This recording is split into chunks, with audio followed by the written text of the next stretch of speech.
salam alaikum. Anga foli be Nouvelle Express la jebaga belajeli che ani muso demise fara mogoroba kan. Mali kono ani Mali ko kan fen fen be ga anga ni émission mandi na jeni wakatina ama fo obe bisimila. Émission mini belajeli ko ama be fo abe sigi audio muso ano balma muso fe no Fatoumata Zara Traoré bi ani zigiri dala belebele ba do be nyogon bolo ya nini aw anga je wole nyogon fe. Salam alaikum Nefa. Wa alaikum salam wa rahmatullahi ta'ala wa barakatuh. Somo. Alhamdulillah malatan. Ani wele ina na wele kan jabi ya jarani. Jarani re merci. Merci. Avant ki anga do anga question kono. Foli kam mi bolo ka lase an laje baga belajeli man wakatina iko la suma. Foli kam bele de be bolo ka lase jien belajeli ma. Parce que anta foko mali doro jien be mo sogolim bana mi me kan naje. Ame foli di belajeli ma. Parce que ngolo te san soro juru ko be ni sogoma be ni kili be ni ngula foli kan saba dafara. Ame foli di jien mo belajeli ma. Nefa. Ame fe ki toko sebe i jamu ani bora quartier na sama yambi. Ani ishi be hake amna ke to be kuma kono. Ani ere bankira yoro jumi. Alhamdulillah jarani ko jugu. Ne togo yere di Seku Nyang me ni mi afa ko Seku Nyang absa ga ndo magat na shawla. Bebe ne wole ko Tete Nyang. Donc ko fete tere na jogo me me gla ko fi. Ne bangira ne jamana saba jedindi. Nyo fo yoro chama. Parce que ne re d'origine wolofodi. Ne wala Abidjan. Mais ne la mona Mali la no. Ne wala bagare ne bi bagare bugula commune de konnala o ko so ma fa mo ngoy jamana saba jedi d'origine yere ne chew an wolo fo jilidi mais ne yere wala Abidjan ne ka fembe gara malla te jamana saba jedi jamana saba d'accord anyo famnya ne fa ami domina ko bi e furleno awo ne furleno de umi bolo de chama me bolo alhamdulillah Ame fega don ere dona zigiri dala jogodi. Bon ne dona zigiri dala jogomi hina de ne do zigiri dala. Ani saya. Parce que kuma mina ne ngam sogorba fatura. Ala nana ke o ma men benge fene fatura. À cette époque là ne tun 6e na. Basiri Kureshi ni jembe ba do na be dabo muri dongli da. Parents ga fatuli la ale nana kana kalmanda o don kama ne sigi ga laje a hine duna dusukula kosobe ne kashira ne wula kan to kashira ne ya lamine are ko ni kankadi de ko ni e gere nyerela ke zigiri dalay donc autant ko nana anana ne gere la ne to ka lamine dondoni ko nyoro ni fewna ne ko ko tekuma be ani ala ka hine furi sedu dingara tijani ko ne ba xama ko lagari fene ne Basiri Kureshi ne fen ko jaro fene ko sobe o fene ko teti de Basiri nu an ko ke en ne be génération kili donc an to ta baraka ñu fe ne dona zigiri ko no hukum ko nadla ayo famnya na ya ta kala jebi zigir daire fen sugu jumay am domina ko bi zigiri daire femi zigiri da be ko mi wale ñu mando ani tanu zigiri da be ko mi alakira majamu parce que mɔgɔw bɛ fɛn fila kɔn fɔ di ziguru ani zigiri kelen tɛ ziguru ye wurudi di mais zigiri bɛ komi tanu ka tanu fɔ mɔgɔw ma min n'a ka kan tel que kira n'a ka sahabaw kira n'a ka bɔnnaw kira n'a bɔkolow ani karamɔgɔ minnu bɛ yen nɔ parce que dɛgɛ tɛ diya ni nɔnɔ yɛrɛ t'a la karamɔgɔ caman bɛ yen nɔ pour que o yɛrɛ ka micro ne ka fariya ka wajulu kɛ n'a bɛna fo zigi dala ka bisimila ka dɔnkili dala mais a kana bɔ sariya kɔnɔna la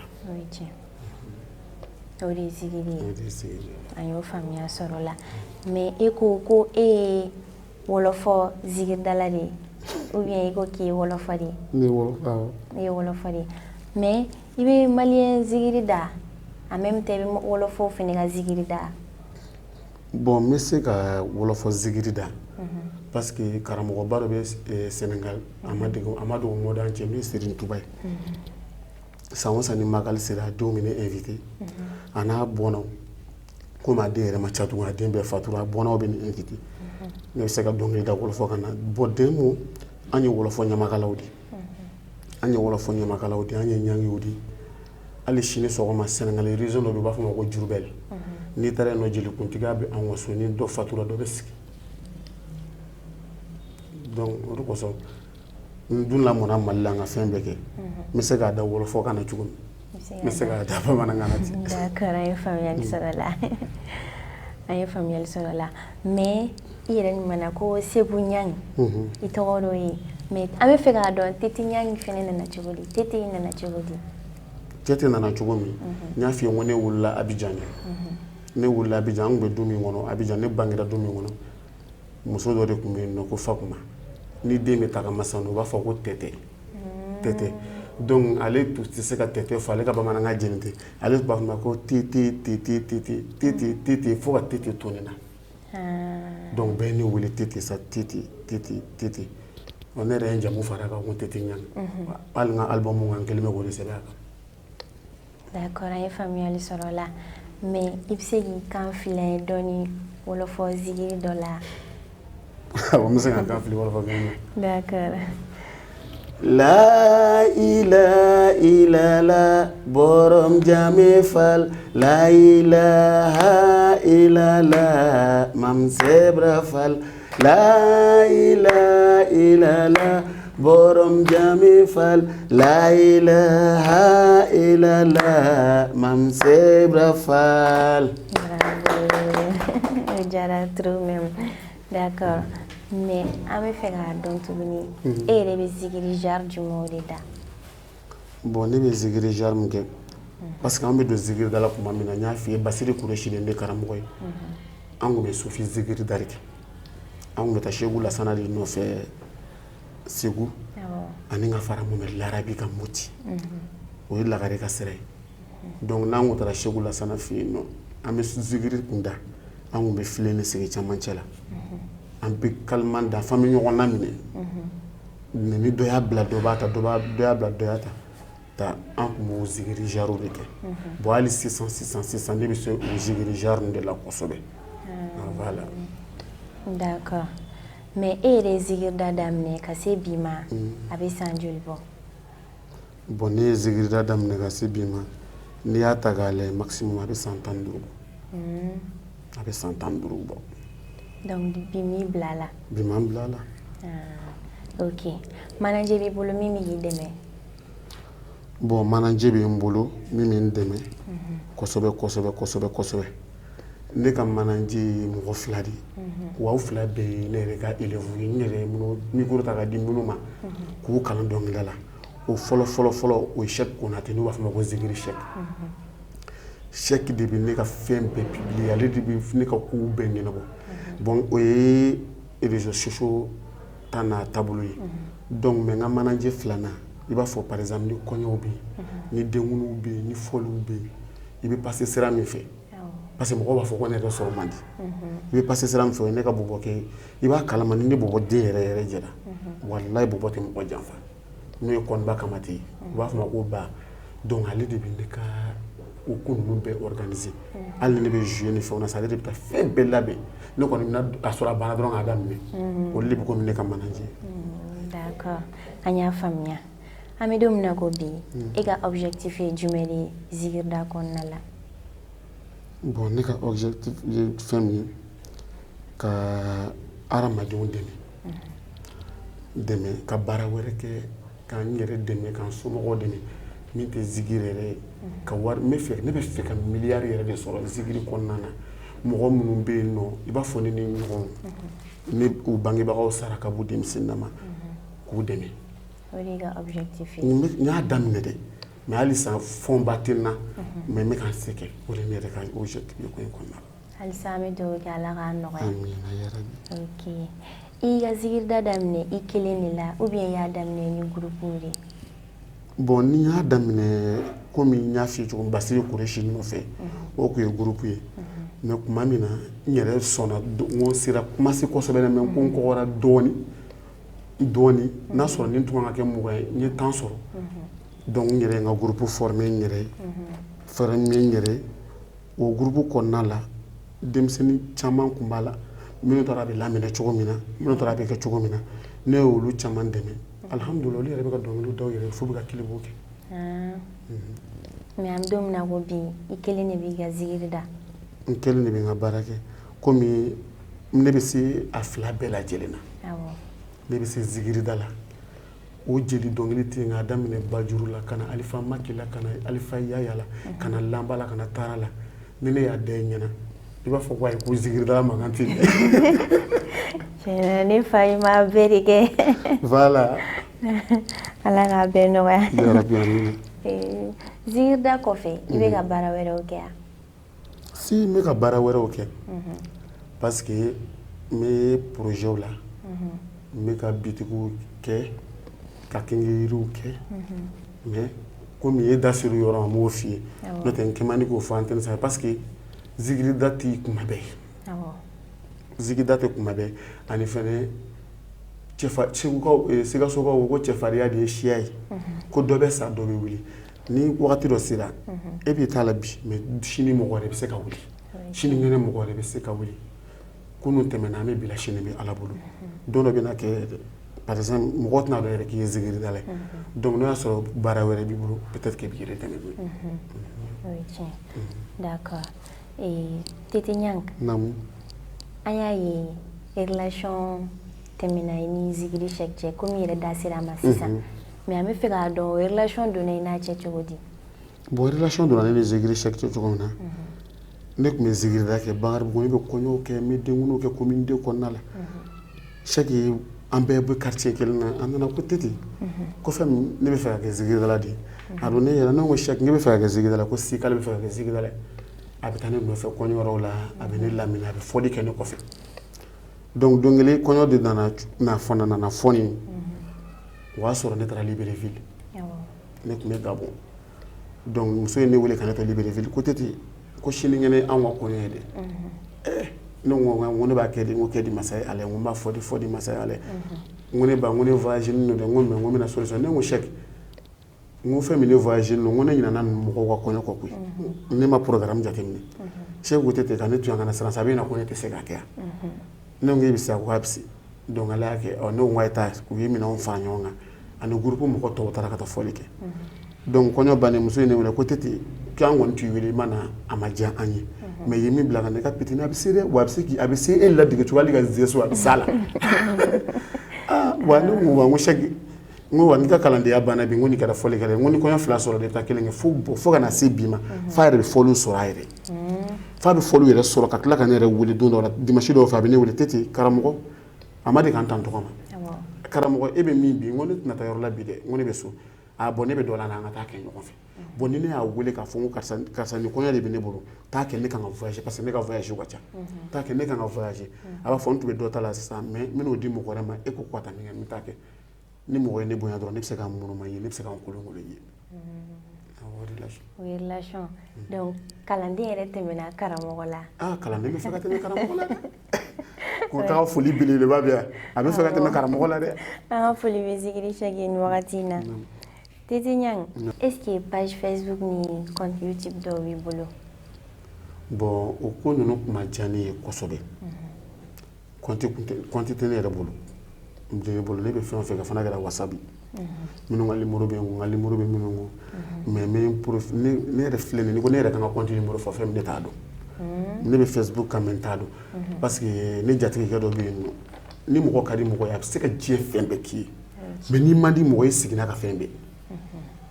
i seginna ka ŋaniya juguya bɛɛ mais n'i ka di mɔgɔ ye i seginna ka hɛrɛ bɛɛ Basiru Sila ni bɛɛ b'a dɔn Sila Transis a denkɛ dɔ bɛ yen ko Masama Sila Ala ni ne ko ka d'a ye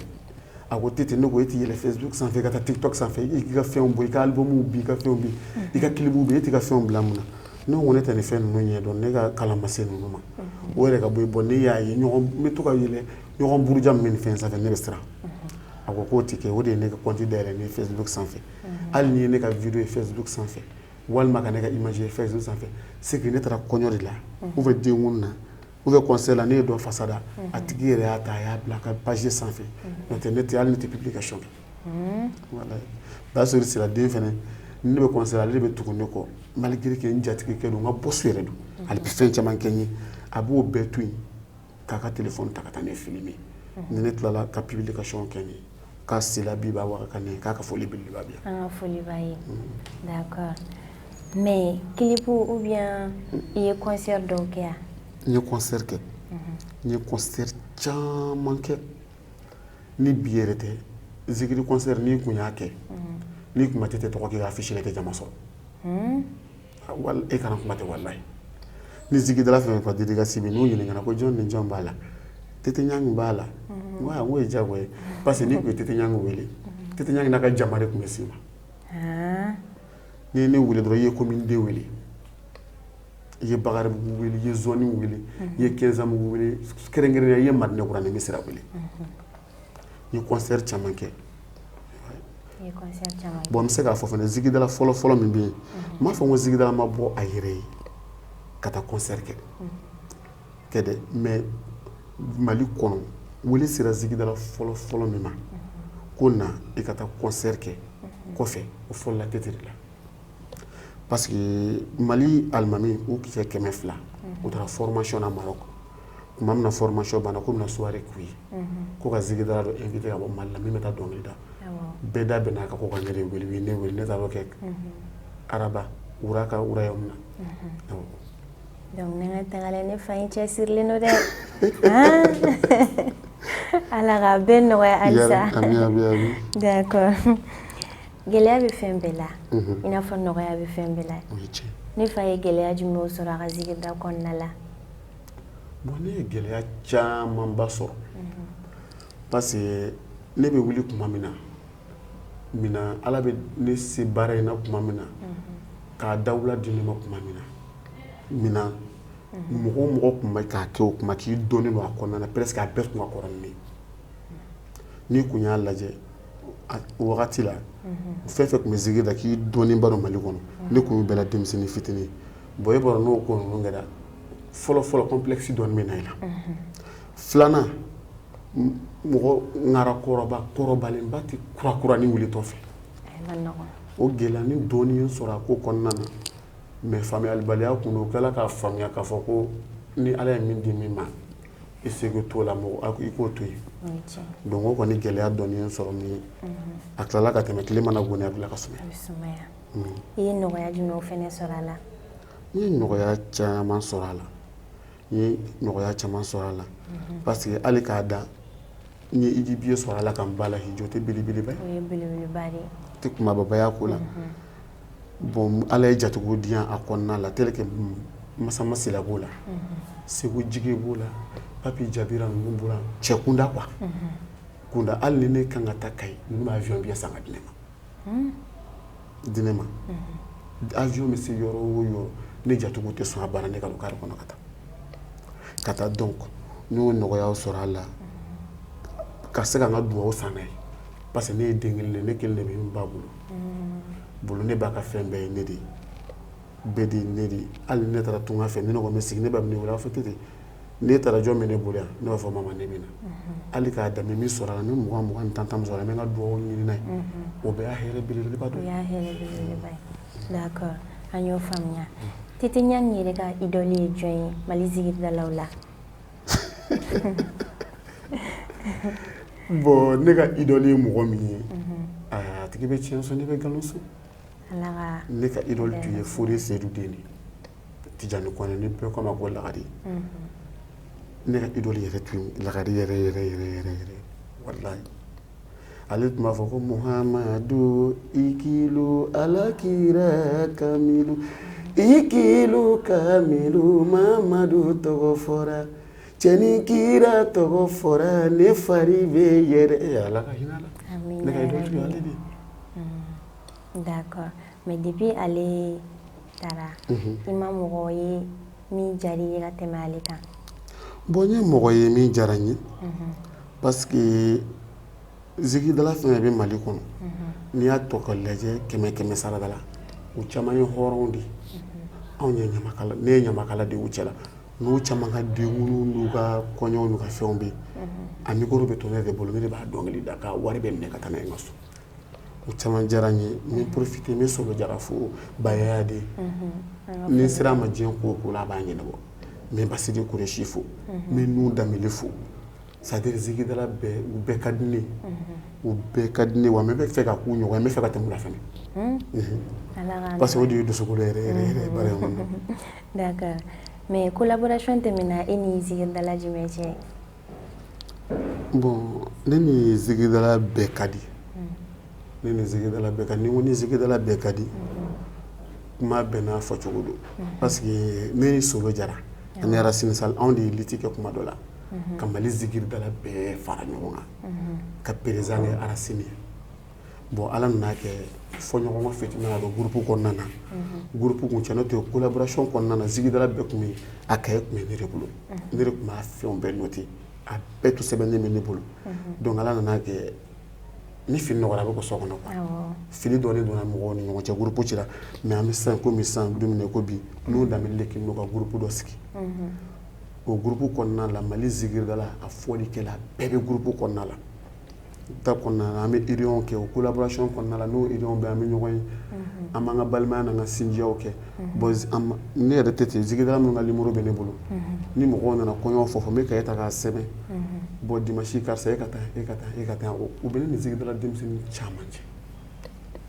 o ye karamɔgɔya ni kalandenya diya ye o y'o diya ye collaboration bɛ ni zigidala caman cɛ ni caman cɛ d'accord Tete Ɲang e yɛrɛ ka zigi fɔlɔfɔlɔ titiri ani ka filanan laban o titiri an bɛ fɛ i b'o de fɔ an ye ne ka zigiri fɔlɔfɔlɔ a sɔrɔla cogo min o y'a sɔrɔ ne bɛ dɔnkili da mais parce que n'i b'a fɔlɔfɔlɔ jateminɛ i b'a compter par album cassette o y'a sɔrɔ cassette industrielle bɛ kɛ an bɛ taa cassette kɛ dɔnkili da studio la ka cigare dilan ka taa ne Mali cassette la ka droit d'auteur la o tun b'a sɔrɔ bɛ mais sisan ni téléphone ko tile in na e ko o ma nɔgɔya dɔɔni donc ne ka cassette fɔlɔfɔlɔ ne sera Mangala Kamara de ma ne ko Mangala ma n ko ne bɛ fɛ ka cassette bɔ zigiri kɔnɔna la n ko mais n ko mɔgɔ tɛ se ka taa wali dɔnkili ta ka taa kɛ i ka cassette ye dɛ n ko n'o tigi n'a ma diya a tigi ye a ko c'est vrai ko ma k'e bɛ ka siran n ka dɔnkili la ko n'i ye dɔnkili ɲini yɔrɔ jan dɔrɔn k'a ti ɲa ne ko ma e bɛ fɛ ne ka dɔnkili ta min a ko ne bɛ dɔnkili fila d'i ma i yɛrɛ bɛ taa tɔ ɲini parce que n'i y'a bɛɛ f'i bɛ kɛ fugari ye ni mɔgɔ m'a d'i ma i tɛna se ka fɛn k'i yɛrɛ ne ka dɔnkili fila ale de y'a dilan ka di ne ma a y'a fɔ cogo di a ko sani k'a fɔ jɔnni kunnandi ala e k'a fɔ sababu ɲuman sani k'a fɔ san wolo bi tan i b'a fɔ ko Muhamadu bi ta ala ye nin bɛɛ da Muhamadu kama ala i k'a fɔ sababu ɲuman sani k'a fɔ diɲɛ maaw bi tan foli ka di ala kira de ma ala ye nin bɛɛ da Muhamadu kama o de kɛra ne ka premier album dɔnkili fɔlɔ ye ala y'a kɛ ni dɔnkili da dɔnkili diyara mɔgɔw ye dɔw nana k'a kilibuw kɛ n ye dɔw nana ka n dɛmɛ Umar Mariko ko Tete i ka dɔnkili diyara trop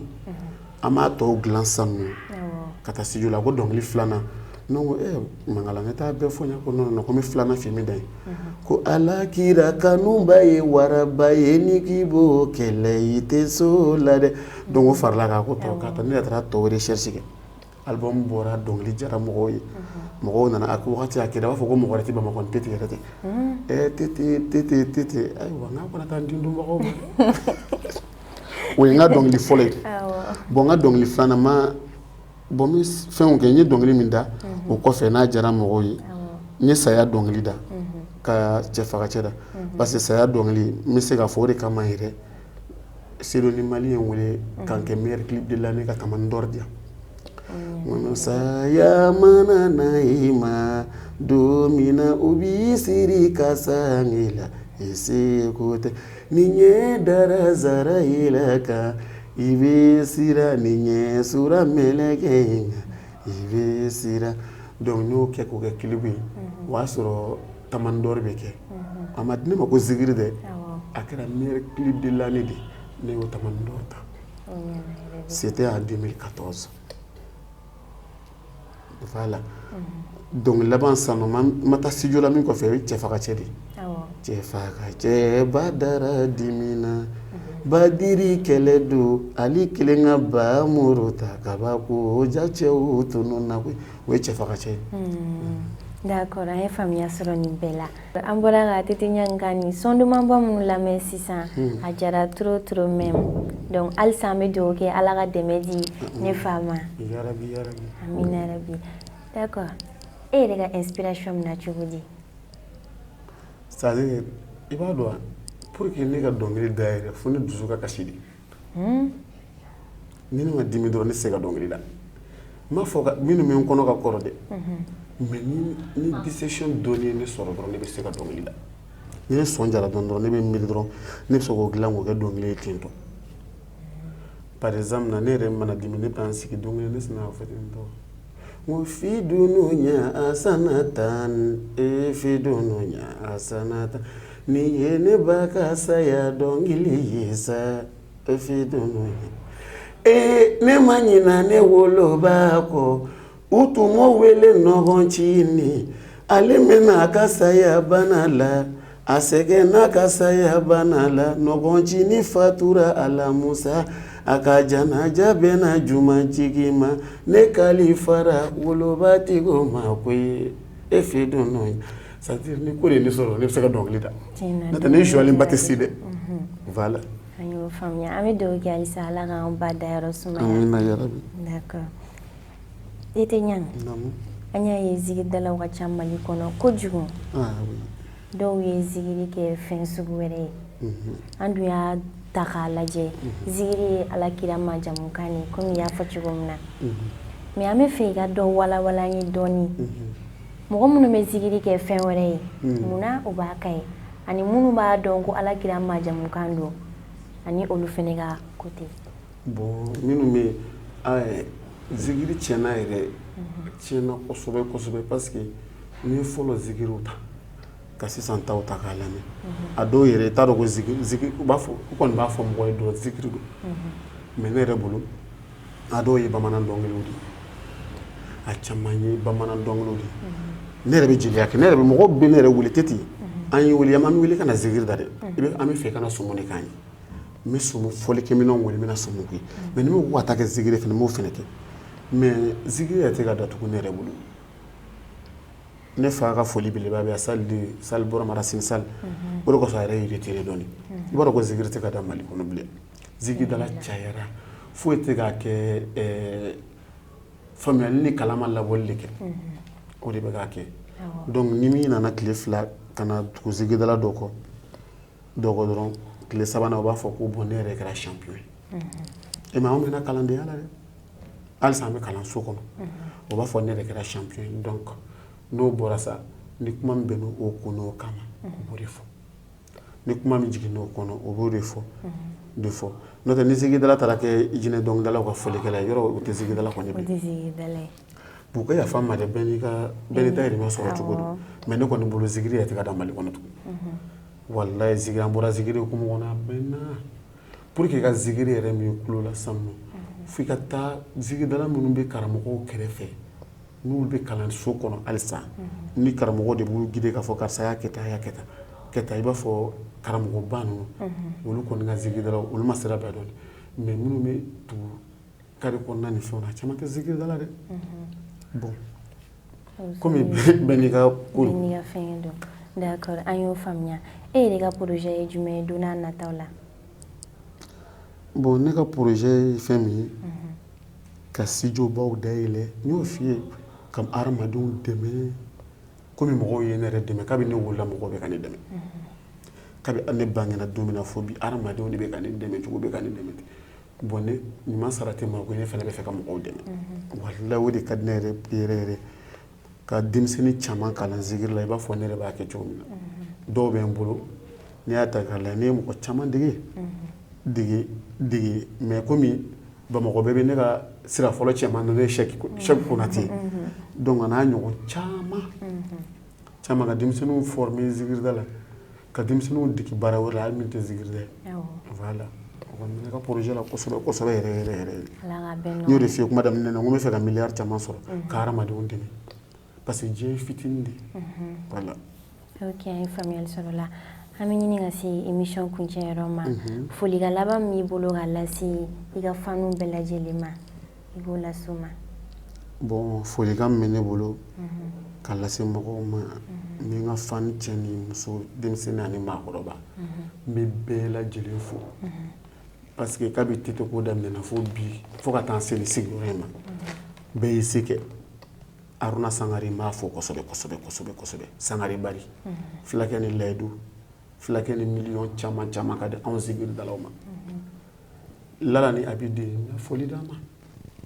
a fana ko tɛ ko zikidala bɛɛ nana tɛmɛ ne fɛ ko mun na k'e ma na ne ko ne ye mɔgɔ min ye ne bɛ maloya dɔɔni bɛɛ n'i kɛcogo don Ala bolo parce que ni ne wulila san ka t'e fɛ yen nɔ jatigi o jatigi bɛ ne bolo i bɛ sɔrɔ e de ye tete kanu ka na o la ne bɛ sɔrɔ an bɛ sɔrɔ ka sira bɔ ka kɛ balimaya ni sinjɛ mais ne ka wuli ka taa fɔ a ne de ye karisa bɛɛ n'i kɛcogo don minnu b'a kɛ kojugu tɛ mais ne bɛ maloya Ala quoi hadamaden bɛɛ n'i dacogo don Ala bolo n bɛ a fɔ fo Malikiyama Ala ka dali nɔgɔya ye k'Amadu Jigiden fo ne ye Segu Jiginbaw di k'a Jiginbaw di Sabo Ɲumanbaw di k'a ka foli belebeleba bi yan ka n ba fɔ fo Malikiyama n'o ye Kadi Jara ye ka Ada Tarawele fo ka Ɲakɔrɔ Keyita fo ka Masama Sila fo c'est-à-dire bɛɛ ka foli bi yan quoi ni ma min tɔgɔ fɔ goyanɲɛ tɛ dɛ hakili n'a cogoya don mais a bɛɛ bɛ se kɛ ko ye ka n profiter ka Nabu Jalo fo Lafiyabugu la ka Papi Jabira fo ka baara wulikaw ka belebeleba fo Gorongo Marifin Jayi a bɛ sokɛ di ne ma kuma dɛ a bɛ sokɛ don juru la k'a di ne ma million caman b'a bolo ni ye zikiri da la walima ni ye ɲamakala a b'a ta k'a di tete ma ko n ka n sagona ko ni n diyaɲɛ ko k'a la c'est-à-dire o n'a ɲɔgɔn caman ni n ko n bɛ jatigiw fɛ an bɛ si yan n bɛ foli di bɛɛ ma. D'accord bɛɛ b'i ka foli mɛn Ala sɔnna ma. Mɔgɔ minnu bɛ fɛ ka an ka ni émission dumanba in suit sanga ni wagati aw bɛ taa abonné an ka page Facebook ani an ka compte YouTube kan n'o kɛra aw bɛ fɛn caman sɔrɔ an ka ni émission in ko la après ça ni minnu bɛ fɛ ka passer ni plateau in kan aw bɛ weleli kɛ 92 63 10 50 o tɛmɛnen kɔ ka bɔ yen nɔ an ka bi émission bɛna kuncɛ ni yɔrɔ in na mais ne fa a tɛ kuncɛ ten dɛ an bɛ fɛ k'i kan fili an ye dɔɔni. Ni nyomada kira nyogomada abada ni nyomada kira nyomada abada lingo nyomada bamina tade kira nyomada lingo nyomada bulai denge kira nyogomada Aunya kome auma yesa Aunya kome jogo nyuma yala auma yesa Aunya kome tinyeti yala auma yesa Aunya kome talibe uya fokira nyogomada Muhammadu Seydili Kauneini Noro tigi togo fora Muhammadu Seydili Kauneini ka Muhammadu Seydili Kauneini Baba Jabali togo fora Muhammadu Seydili Kauneini ka Muhammadu Seydili Kauneini foloni laban togo fora Muhammadu Seydili Kauneini ka Angan bolo bosi ndi farala saya doni bina koyi Angan bolo bo jene ya jugula saya doni mina wani doni mina ni doni mina saya doni bina Amala Sharifu asajalo de igadu haukanye Amala ni modu wa alani ala kiragadu wa chamage Amala makani madine kirabasa numa igadu wa ukanye Amala safani mariwas kirabasa numa igadu wa ukanye Amala tile bora shekine jaga wuruga tile menena Amala mogo shisegote shekine wageiga tile menena Amaula jugulu malola shekine wage tile menenendo Amaula jaga wuru shekine wageiga tile menenembe Amaula ningo duwa wu alakira de muso me duwa wu chamakiede Maula Fatumata Zara alakira kanuba meduwa uchamakiye Maula Tarawele wolode Fatumata bintu iti le filesa Maula Fade jugu segote Fatumata bintu igati le menenendo Maula Emission du matigi tura magan wolode igati le menena Ne ya foba makoka unyena Muso mime furu nyuma nyini Kana furu jarala ka umasa Ika furu tarawere uma Olubese muso maradela Amala barawili ka ukala sana Wage ka dua uchamakanye Maula Merci Ojara